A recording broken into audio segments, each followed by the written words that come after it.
생식기 헤르페스 한 번 지나간다고 끝이 아니죠. 스트레스, 수면 부족, 생리 전후로 따끔한 통증으로 전조가 오면서 또 올라옵니다. 지난 영상에서는 생식기 헤르페스 재발을 방지하는 영양제를 말씀드렸는데요. 이번 영상에서는 논문으로 재발 방지 효과가 확인되고 제가 환자분들께 추천드려서 실제로 효과가 있었던 외용제를 소개하고 언제 어떻게 바르면 재발을 줄이고 증상을 빠르게 개선하는 데 도움이 될지도 말씀드리겠습니다.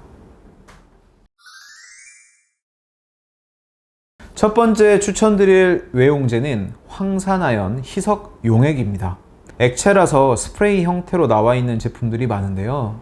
액체 상태에서 아연 이온은 헤르페스 바이러스의 외피 단백에 결합해 세포 침투를 방해하고 배양세포에서 바이러스 산출을 1% 미만으로 줄이는 작용이 보고되어 있습니다.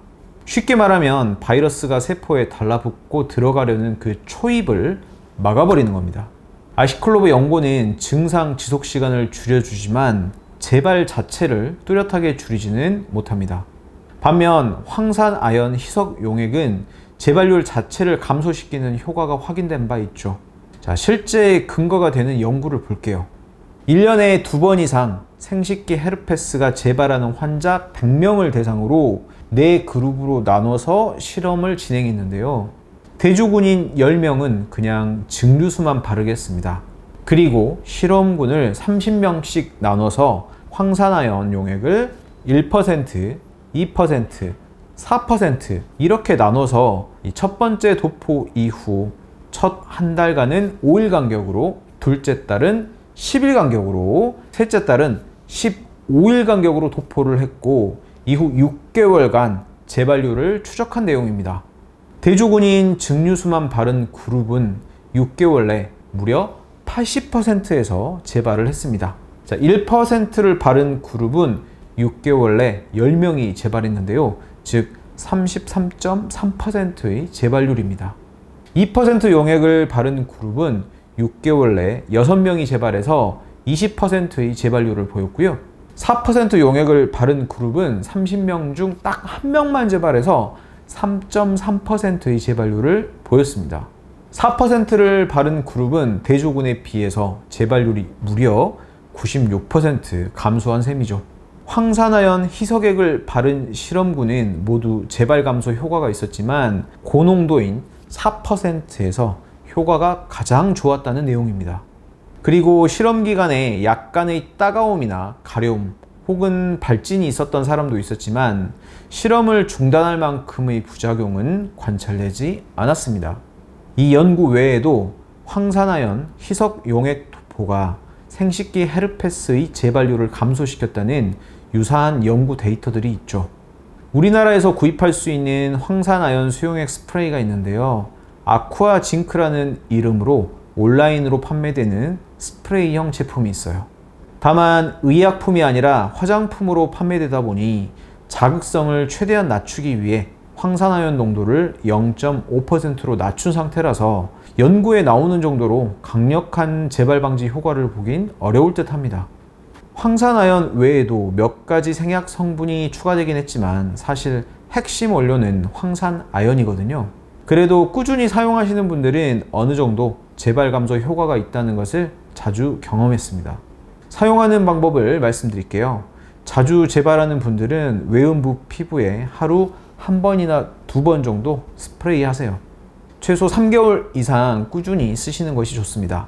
이후 재발이 줄어들면 주당 2에서 3회 유지 사용으로 줄이면 되고요.